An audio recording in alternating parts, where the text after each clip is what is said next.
Hello दोस्तों, मैं हूं दिनेश की वोरा। सीधी बात दिनेश की वोरा के साथ आप सबका स्वागत है। 14 नवंबर पंडित जवाहरलाल नेहरू का बर्थडे।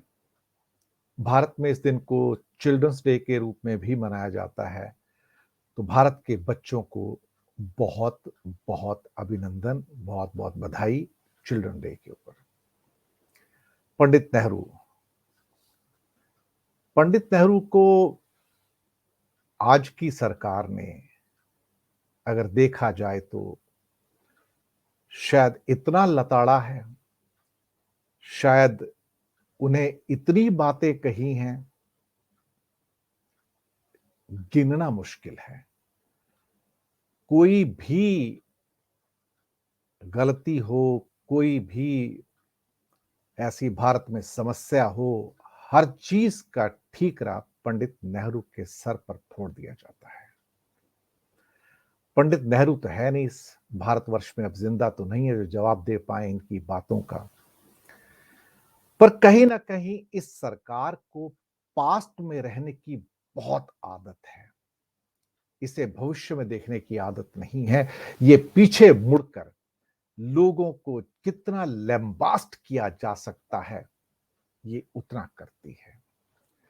दरअसल नेहरू को लताड़ने की एक इंडस्ट्री बन गई है, अभी एक उद्योग बन गया है। Bharatiya Janata party, RSS, VHP, Bajrang Dal, इन जैसे राइट विंगर्स ने एक तरह से पंडित नेहरू को भारत का सबसे बड़ा विलेन बना दिया है।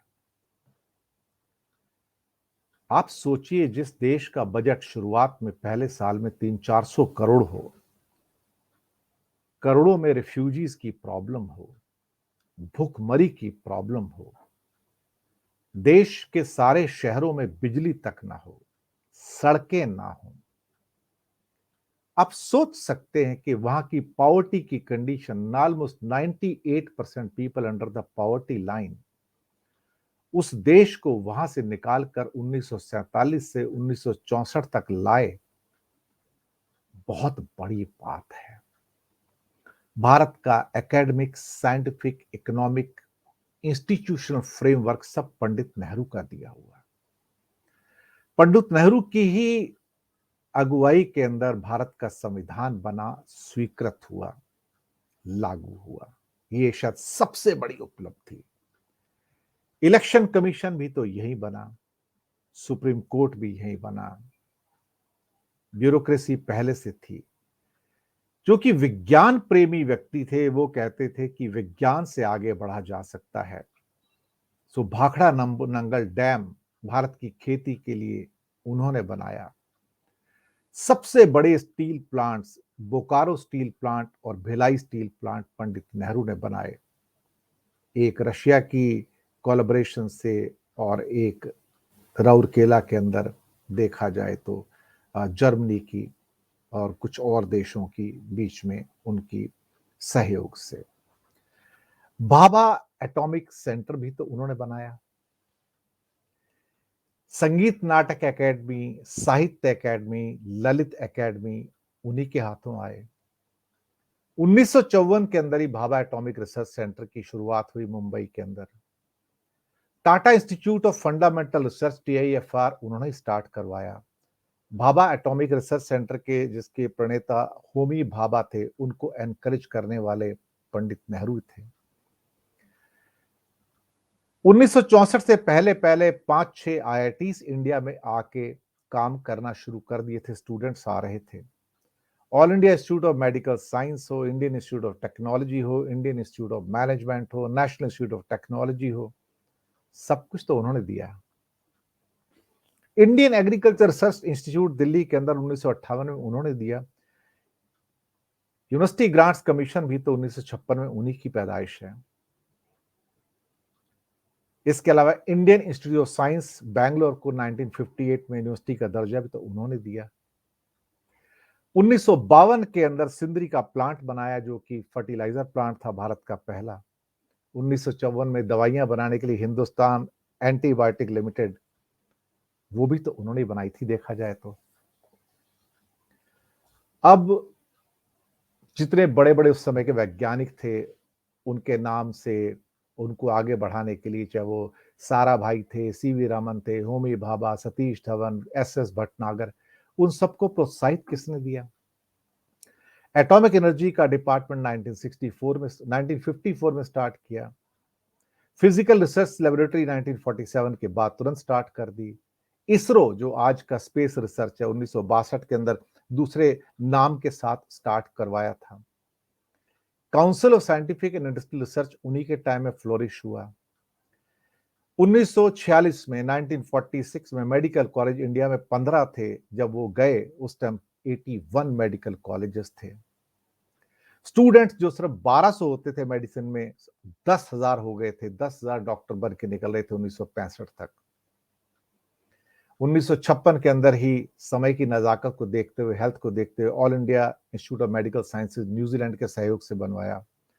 मौलाना Azad college 1958, Govind Vallabh Pant institute medical education research 1961, और वायरस के ऊपर स्टडीज, यानी कि कोरोना वायरस का नाम अब सुनते हो, 1952 में national institute of virology Pune के अंदर उन्होंने स्थापित कर दिया था।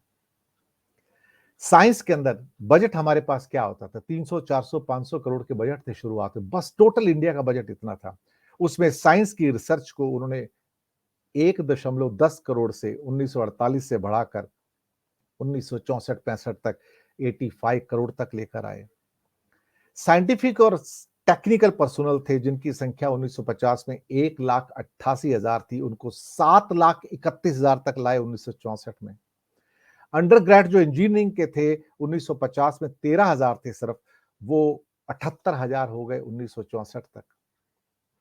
इसी तरह से एग्रीकल्चर के अंदर जो स्टूडेंट्स निकलते थे, सिर्फ 2,600 स्टूडेंट थे 1950 में, वो 1964 में बढ़कर 14,900 हो गए पर ईयर। कौन सी ऐसी इंस्टीट्यूट थी जो उन्होंने नहीं खोली है? कौन सी ऐसी जगह थी जो उन्होंने साइंटिफिक ढंग से डेवलप नहीं की? 1956 में फर्स्ट एटॉमिक रिएक्टर अप्सरा का भी उन्होंने ही उद्घाटन किया। 1963 में पहला रॉकेट थुम्बा से विक्रम साराभाई के अंतर्गत वहीं से छोड़ा गया। पीसी महालनोबिस के अंतर्गत इंडियन स्टैटिस्टिकल इंस्टीट्यूट, जो कि अपने आप में फाइनेस्ट इंस्टीट्यूट्स ऑफ इंडिया है, उसकी स्थापना भी की। नेशनल सैंपल सर्वे ऑर्गेनाइजेशन भी तो वहीं पर आया। कमाल है, ना जाने क्या क्या उन्होंने किया। इस भारत की नींव उन्होंने रखी, नए भारत की, मॉडर्न भारत की। वो सारा भारत जिसके पास कुछ नहीं था, 98% पॉवर्टी थी, बिजली तक नहीं थी, वहां पर 1964 तक आते आते बहुत कुछ किया उन्होंने। 62 की लड़ाई भी हारी, उसका दोष भी लगा, उसी गम में 1964 में वो चले गए। पर कहीं ना कहीं भारत की बुनियाद पंडित नेहरू ने ही डाली थी। एक फिल्म बनी थी 1967 की फिल्म है शायद, नौनिहाल। उसके अंदर मदन मोहन के संगीतबद्ध में मोहम्मद रफी के द्वारा गाया कैफी आजमी का एक गाना था, मेरी आवाज सुनो। उसके अंदर अगर आप देखेंगे, एरियल सीन्स भी हैं पंडित नेहरू जी की क्रिमेशन के। कितने लोग हैं उसमें, लाखों, और कोई ट्रकों और बसों में लाद कर आज की तरह लाए नहीं जाते थे। कितनी बेपनाह मोहब्बत थी इस शख्स से जिसका नाम पंडित नेहरू था, और कैसे स्टूडियो के अंदर रो रो के ये गाना गाया गया था, कई घंटे लगे इसको। और मुझे ये एक प्रोग्राम के अंदर हिमांशु एक हैं हमारे किस्सा गो के, उससे मुझे भी पता लगा, तो इसलिए मैं यहाँ पर उनका भी रेफरेंस देना उचित समझता हूँ, ये सम्मान देना चाहता हूँ उनको। उन्हीं के ऊपर एक गीत जो कैफी आजमी का था, मैं कुछ चंद लाइनें आपको यहाँ पर सुनाना चाहूंगा। मेरी आवाज सुनो, प्यार का राग सुनो, मैंने एक फूल जो सीने पे सजा रखा था, उसके पर्दे में तुम्हें दिल से लगा रखा था जुदा सबसे मेरे इश्क का अंदाज सुनो, मेरी आवाज सुनो। जिंदगी भर मुझे नफरत सी रही अश्कों से, मेरे ख्वाबों को तुम अश्कों में डुबोते क्यों हो? जो मेरी तरह जिया करते हैं कब मरते हैं, थक गया हूं मुझे सो लेने दो, रोते क्यों हो? सो के भी जागते ही रहते हैं, जाबाज सुनो मेरी आवाज सुनो, मेरी आवाज सुनो। एक पैरा थोड़ा सा और मैं आपको बता देता हूं। नौनिहाल आते हैं, अर्थी को किनारे कर लो, मैं जहां था इन्हें जाना है वहां से आगे। आसमां इनका, जमीन इनकी, जमाना इनका, है कहीं इनके जहां मेरे जहां से आगे। इन्हें कलियां न कहो, हैं ये चमन, साज सुनो, मेरी आवाज सुनो। आप यकीन मानिए, पंडित जी को आज 14 नवंबर को याद करते हुए आंखें नम हो जाती हैं। बहुत कुछ तो दिया बच्चों के प्रिय चाचा नेहरू, भारत के लिए बहुत कुछ किया। पर कभी कभी हमें लगता है कि हमारी सरकारें जो भारत के नायक रहे हैं उनके प्रति अनग्रेटफुल हो जाती हैं। किन परिस्थितियों से भारत को निकालकर वो लाए थे और हम यहां तक पहुंचे हैं 75 सालों में। हम उनके प्रति कृतज्ञ होने की बजाय कहीं ना कहीं उन्हें लताड़ना ज्यादा पसंद करते हैं। उसका शायद एक कारण ये भी है कि जो आजकल के जो हमारे कर्णधार हैं, देश चलाने वाले हैं, उन्हें शायद इस बात का गुमा होता हो कि खुदा के बाद कोई है तो सिर्फ वो हैं, उनसे ज्यादा ना कोई समझदार भारत में पैदा हुआ था ना होगा। शायद वो भारत को जितना बेहतर ढंग से समझते हैं, पिछले 2 ढाई 3 हजार साल के भारत को या उससे पुराने भारत को कोई नहीं समझता है।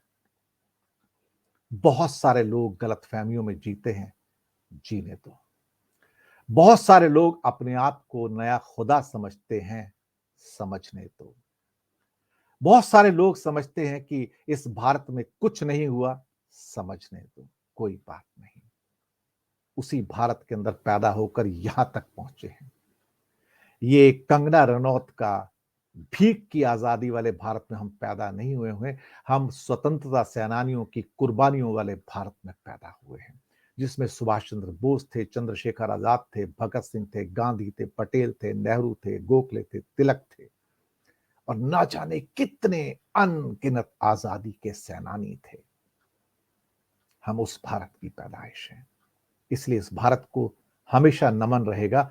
और भीख में मिली आजादी नहीं है, ये लड़के मिली आजादी है और इसके लिए लाखों लोगों ने अपनी कुर्बानियां दी और जानें गंवाई हैं। लोग शायद यकीन ना करें कि ऐसा एक युग पुरुष पैदा हुआ था, पंडित जवाहरलाल नेहरू, जिसका विजन भी था।